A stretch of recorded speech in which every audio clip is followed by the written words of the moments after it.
You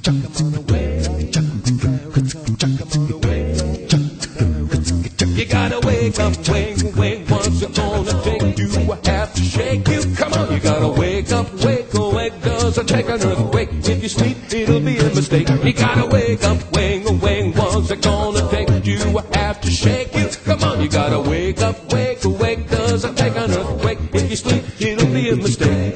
Our times are quickly changing, hidden hands manipulating, circumstances so frustrating, righteous rights still legislating, our officials deviating, constitution liquidating, all the people hesitating, and I don't know what they're waiting for. It's so humiliating, plutocrats all calculating, operating, regulating, it's completely nauseating.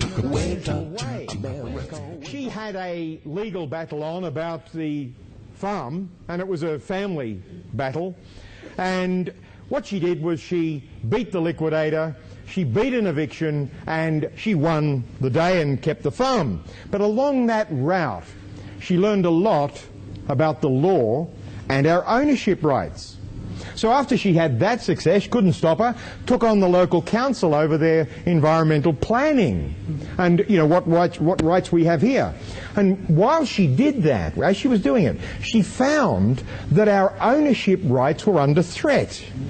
Now, she also learned of a research group that had been operating since 2003, this was 2005, and they'd been studying the constitutions to find out exactly in 5 states what our rights were. And that's actually a very good way of doing it. You get an expert team together with a couple of lawyers, as they had, specialists and so on, and you research a particular subject. And they were doing that. And why they wanted to do that was they wanted to run a couple of high court cases, so they needed to be informed. But what happened was they couldn't find that the politicians had any power unto law to do what they were doing with removing certain rights that we had for land and so on. And she also found, when being invited onto that group, that the Queensland Constitution had been changed in 2001. And what happened was that they had removed our rights to ownership under the Constitution of Queensland, and also they had decided that we just didn't have any. Right? This was bizarre. This is absolutely staggering. And I'm sure you would want to see the evidence for this. And that's what Sue Mains is going to give us today. She's going to give us the evidence. The title of her talk is The Queensland Constitution 2001 and its removal of all our ownership rights. Now that's not just land, it's property as well. So she's happy to take questions after her chat, and please wait till after the chat for questions. This is her first time at an Inverell Forum from Woodstock near Nowra. Let's welcome the vibrant Sue Mains.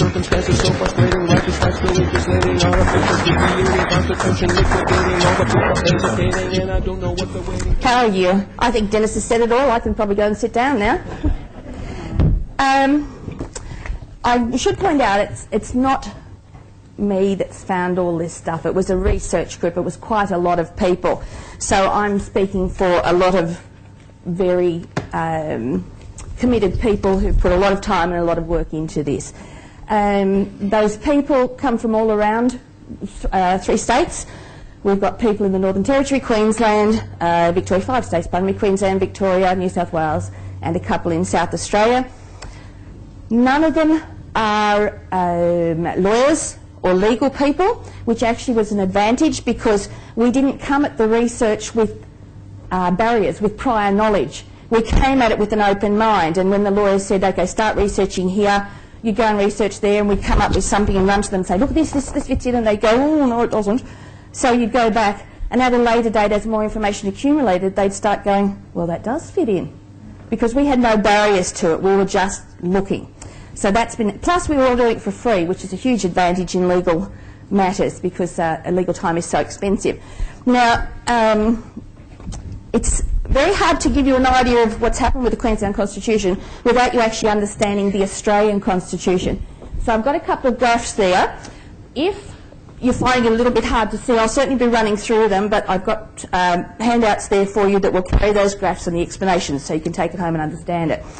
Now, first of all, with the Australian Constitution, the way we're set up in Australia is that we have a constitution governing the Federation. That constitution is supported and protects common law and equity. Common law and equity go hand in hand because you don't need common law unless you own something. Common law is about someone taking something from you, whether it's a life or a product or a house or whatever, or money. So they go hand in hand. So the Australian Constitution actually protects that on behalf of the people. When I turn my head, does that get a little bit blank? Yep. You still hear me? Okay, I've got to be careful then. So what we have here is, I'll go over this side. So what we have here is the Australian structure where the Constitution has been set up in place. The Queen and the Governor-General as her representative are there to make sure the Constitution is safeguarded in law, and it all comes back to looking after us, the sovereign people of Australia. Now the thing is, the sovereign people of Australia and the Queen are on the same level. The Queen isn't there to rule us, she's there to protect things for us. So that's our structure of laws in this country, or that's what it should be. Under that structure you've got three elements of governance. You've got the judiciary, which is the High Court and the other federal courts. They are directly responsible to the Constitution. The High Court itself makes rules for the Constitution. If you ever read High Court cases, if they have a CLR in the title, that means that they are precedent cases. They are cases that when you read them, they actually change clarify the rules of the Constitution. Any other High Court case that doesn't have a CLR is using a CLR as its foundation. So that was the first thing our researchers were taught. High Court cases first, CLRs in preference, and the third thing was that when you read a CLR case, you ignore the judges that didn't agree, because it doesn't matter how eloquent what they said was and how it fits in, they still disagreed. So that was our three primary things. High Court cases, CLR cases, judges that agreed. Now, having done that, we started researching. And what we were looking for was where the government could take away our rights. We were looking to find out where they had the powers, and we couldn't find it. We went backwards and forwards to laws, because when you read a court case, you must read their supporting documents. You must understand the judge's thought process. So you're sitting there with a dictionary open and you're racing to the computer for another case, and you've got the case you're reading. And so you're running back at my ironing board, just had paper on it all the time, no ironing. You're running backwards and forwards so that you understand the judge's thought process. We could not find where the government has the rights. In fact, just as a brief statement, what we've come to believe is that the government can only make laws over Crown or state land, over the land that they manage, not over private land. Now, so the second level that comes under the Constitution, I'll go over here, is the legislature, which is your actual parliaments, your state parliaments and your federal parliament. In a state, with a state, the states usually have a constitution, so that slots in there, but on the federal scene, obviously that's not there. So you have your federal government, your state governments, your houses of representatives, senates, etc. They make the legislation. Then your executive is your Governor-General. He has final say. His job is to, when they make a law here, they pass it to him. He's supposed to check it against the Constitution to make sure nothing is removed from the Constitution.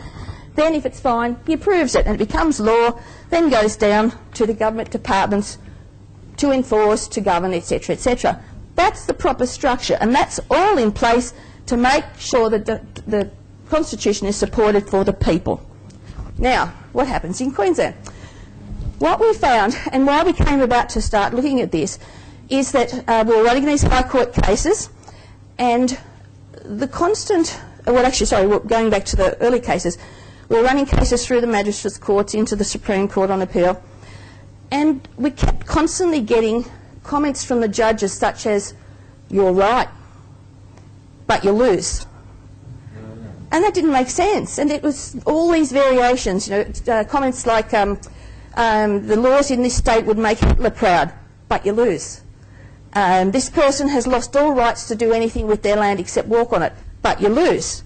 And it didn't make sense. We couldn't work it out. And it was just by a chance thought process and something someone else said that one of the researchers, the head guy, went back to the Queensland Constitution, because just on first reading of the Queensland Constitution, there's changes there and you can see it. And there was Sir Harry Gibbs, one of the justices, has stated that it has all the hallmarks of a republic, but it was fine. So you look at it and think, oh, it's fine. So we went back further. Now, to remove all rights in a state, in a country like Australia where we have common law, etc., the first thing you have to do is get rid of this guy, the Governor-General. Now, what we found was that Queensland had gone back, and this is a long-term process, they've worked it over, at least 20 years, the process of changing the law started in about 1990, 1901, but obviously there's been plans well before that. So what we found they'd done is they'd gone back to the 1867 Queensland Constitution, which was prior to Federation. It was when Queensland was an independent colony, and they had reframed it.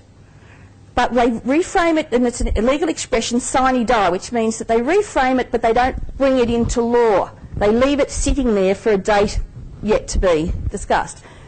So they'd reframed the Queensland Constitution 1867, and they'd made a huge number of changes. I'll just tell you exactly. They got it here. Carried it with me. They'd made a huge number of changes. They had made 114 changes, 131 additions, and 116 deletions. And we had a comparison done of the document, and I've got that information there for anyone that's interested. Now, amongst all the additions were a huge number of additions regarding a parliamentary secretary. So what they had done is set into place in this Queensland 1867 Constitution room for a larger role for that parliamentary secretary. So then we move forward to late January 1989. At the same time, in between that time, they also reframed a lot of other laws.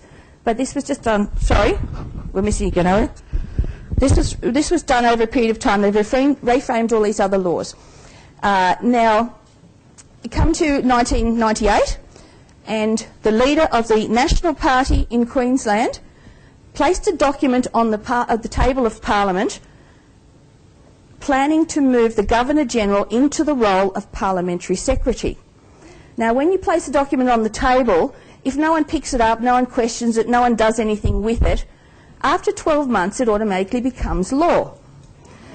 So at the end of 12 months, with no independent member, no National Party, no Libs, not even the Communist Party, really, no one in Queensland that had a position in the Parliament questioned this document. And it became law at the end of that time. On the 29th of January 1999, the Governor of Queensland was moved into the role of Parliamentary Secretary, which means that he was no longer here, he was now working for the government. He was now a public servant. Now, on that same day, they also reprinted the Queensland Constitution 1867, which gave him this role. It was probably done first and then he moved into the role. So it was all set in place. The problem that came about with that, the really important thing, is that he didn't say to the Queen, I'm quitting and I'm moving into this role. He just moved into it and he kept the public seal. So every time they made a law from then on, he gets to still stamp the seal on behalf of the Queen. So you can call that treasonous if you like. I think it's damn treasonous. However, they then moved on. So they've got him where they want him. They've got the Constitution in place.